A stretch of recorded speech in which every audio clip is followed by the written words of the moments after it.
Anong reason sir? Bakit na ano po? Init, like stroke. Sir, malilinisan na ngayon to. Primera ganyan, di ba? May pagkambyo mo, pag inapakan mo, paandar na. Dapat yun, pagkakambyo mo, hindi pa yun dapat andar.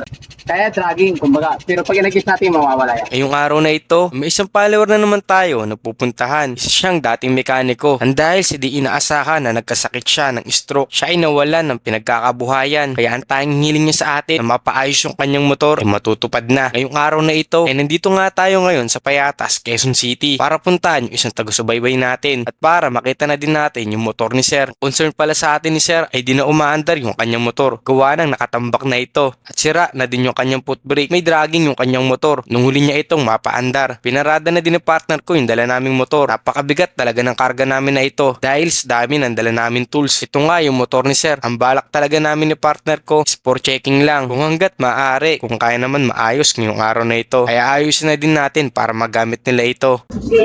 Pero napapadyaman pa naman siya. Naputol yung preno. Okay. Wala na yung preno. Ano ba? Ito rin, na-report na yan eh. Reborn na? Pero wala naman ingay sa atin. Wala naman. Dragging. Yun lang talaga. Sira na din pala itong susian ni Sir. Kaya nakadirekta na ito.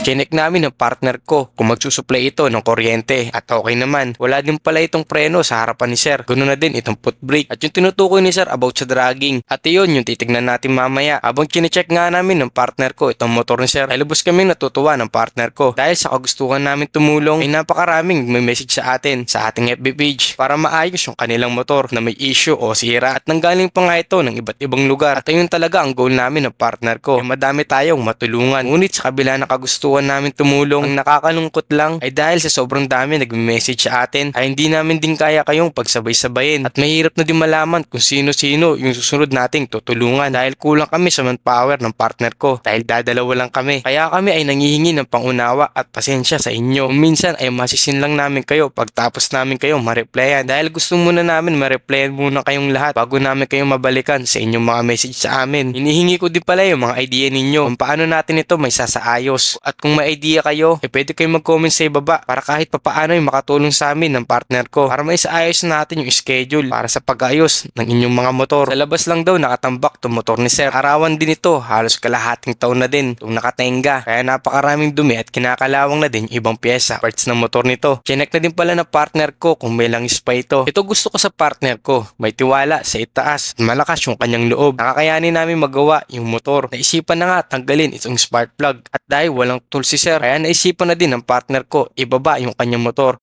Dahil sa dami ng dala naming gamit para hindi na rin kami magpabalik-balik sa pagkuha nito. Shoutout na din pala sa tire na gamit natin.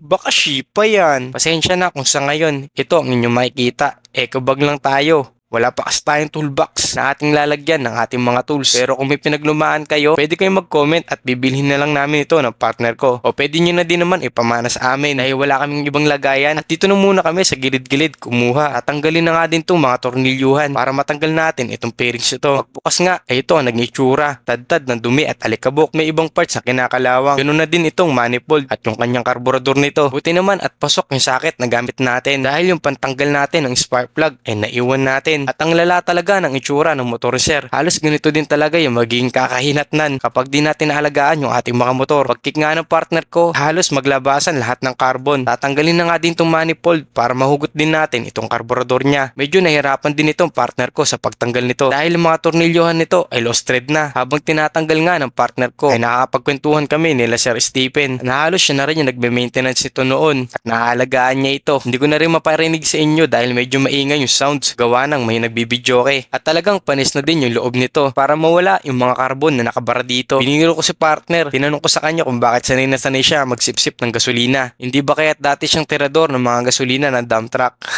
At hindi naman daw dahil paputol-putol yung daloy ng gas at dito na lang sinipsip ng partner ko para madrin na din natin ito. Oh ha? Kita nyo, napakaraming carbon na naipon. Dahil wala kaming dalang carb cleaner, ay tamang sip-sip na lang muna kami dito sa gas ng partner ko.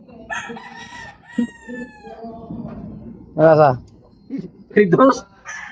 Yung kanina, Imperator eh. Ngayon, Redors. Grabe, tapang. Tapang ba? Tapang, nahilo agad ako. Isang sipan lang. Tayo, Redors. Nako Sir Stephen, yari ka. Nilasing mo si partner ko. Magkaka-reverse tong motor mo mamaya. Parang e-bike. Charot lang naman. Nilinisan na muna nga natin itong labas gamit itong toothbrush ni partner ko na ginamit niya kanina umaga. Hey! Nung nalinisan na nga ay unti-unti nang napipihit yung mga tornilyuhan nito na halos kinakalawang kanina. Bukas nga at ayun, nagkalumot na. At habang nililinisan nga ito ng partner ko ay nakita ko yung mukha ni Sir Stephen na namimiss niya ang mga bagay na ito dahil ramdam ko na napamahal na din sa kanya yung trabaho niya noon na pagmemekaniko. Di man niya sabihin sa amin pero yung mata ni Sir ay nangungusap na gusto niya siya yung gumawa ng kanyang motor na gaya ng ginagawa niya noon na di na niya magagawa ngayon. At nagamit pa nga namin ito mahiwaga namin pihitan at naibahagi na din ni Sir yung experience niya noon nung okay pa yung pangangatawan niya. Magawa ko ng motor noon. Parang nag-service ka, ganun. Hindi naman. Diyan lang sa shop namin. May shop kami sa Litex eh. Dito? May amo ko dyan sa Litex. May amo ko dyan. Nakigawa ko sila sa kanila. Ginagawa ko isang motor nun eh. Honda Click. Tapos, kung kuha ko ito, pag tayo ko, yung para ako nahito. Parang namanhid talaga lang. Tapos, sumuko ako. Eh, parang ayaw mawala siya. Ayun, dinala nila ako sa hospital. Diyan sa may Magdala. Batasan. Yung pala na mild stroke. Dineclare na kagad na mild stroke na. Sa hospital. Kasi yung BP ko nag 200 over. Ang taas! Yata yun. Oo. Taas. Hindi ko na ano kasi hindi ako mahilig magpa-check up talaga. Kahit BP. Parang biglaan, sir, na nagulat ko. Ganun. Hello po. Wala po. Welcome po. Yung anak ko sa natulungan niya. Wala po yun. Buksan na din natin ito para masilip kung okay pa ba yung spring sa loob. Buti at okay pa naman. Dahil sira na nga yung mga tornilyuhan. Kaya plies na lang yung pinagbalik natin dito para mahigpitan lang natin ito. At ngayon ay mapapaandar na nga natin ito. At ayun, napaandar na nga natin ito. At sana sa susunod na balik natin ay ma-deep clean natin ito. At gumamit na din pala ng DIY yung ito partner ko. Para dito na lang tayo maglalagay ng gas. Dahil may problema sa supply ng kuryente dahil sa spark plug cap. Kaya tinanggal na muna natin ito. Sobrang barado na. Kaya pala ayaw umandar. Di pala nakalagay yung battery. Naka full wave na din pala itong motor ni Sir. Paglagay nga nito, and this is the moment of truth. Mapapagana ba natin yung motor niya na ito? At ayun, gumana. Napakaganda ng tunog ng makina ni Sir. Madumi lang yung panglabas pero maganda pa yung performance ito. Kinabit na din ng partner ko itong spark plug cap dahil wala na nakabara dito. Ay itesting na natin yan. Ayun.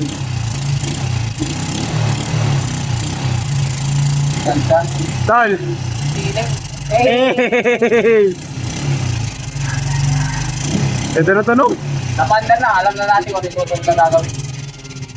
Hinayos din itong preno at nang magamit na natin, kaya nilagyan na din ito ng brake fluid dahil natuyuan na nga ito. Hinanginan na din pala natin itong gulong ni Sir, harap at likod dahil malambot na din ito. Sinakyan na nga ng partner ko para matest drive na natin ito at para ma-check yung dragging na sinasabi ni Sir. Yung dragging na tinutukoy ng dragging, pag primera mo kasi, primera ganyan, di ba? Ay, pag cambio mo, pag inapakan mo, paandar na. Dapat yun, pagkakambyo mo, hindi pa yun dapat andar. I-adjust lang natin yung magic. Kaya dragging, kumbaga. Pero pag in-adjust natin, mawawala yan. Habang pababa kami ay may nakakilala sa amin ng partner ko. At ang sabi ni Sir, ay message daw siya sa atin. Ngunit di natin siya mapagbibigyan ng schedule dahil sa sobrang dami na nagme-message sa atin. At di na din gumagana itong mga switch nito at push button dahil sa tumigas na ito. Binanggit natin kay Sir, yung mga papalitan natin dito ay sasagutin na lang natin bilang tulong natin sa kanya. Sa totoo lang, di naman namin ginagawa ito ng partner ko. Yung labor lang, yung libreng binibigay namin. Pero sana kahit papaano sa simpleng bagay na ito na mapalitan natin yung lining ni Sir at yung upuan, pati na din yung foot brake. Makatulong sana sa kanya ito at magamit-gamit na nila itong motor kahit sa malalapit lang. So, ayun guys, at magandang hapon sa inyo lahat. Tayo ngayon sa isang follower natin. Sir, ikaw muna, sir. Ano po rin nila? Stephen. Ayan, shoutout kay Sir Stephen at kay, ano yung pangalan mo, sir? Rocky na lang. Ayan, Sir Rocky. Ayun. Mabuksing kasi. Babalikan natin para papalitan natin ng ano, ng preno sa likuran yung putol eh. Putol siya. Wiring siya na sa susunod na ano natin. Punta dito, paganayin na natin mga wirings niya. Ilaw. Pinaka-importante kasi dito, ilaw. Ilaw. Signal, headlight, brake light. Ayan, pinaka number 1 na ano. At hanggang dito na lang tong video na to. Syempre bago ang lahat, ka muna! Yo, video mo na.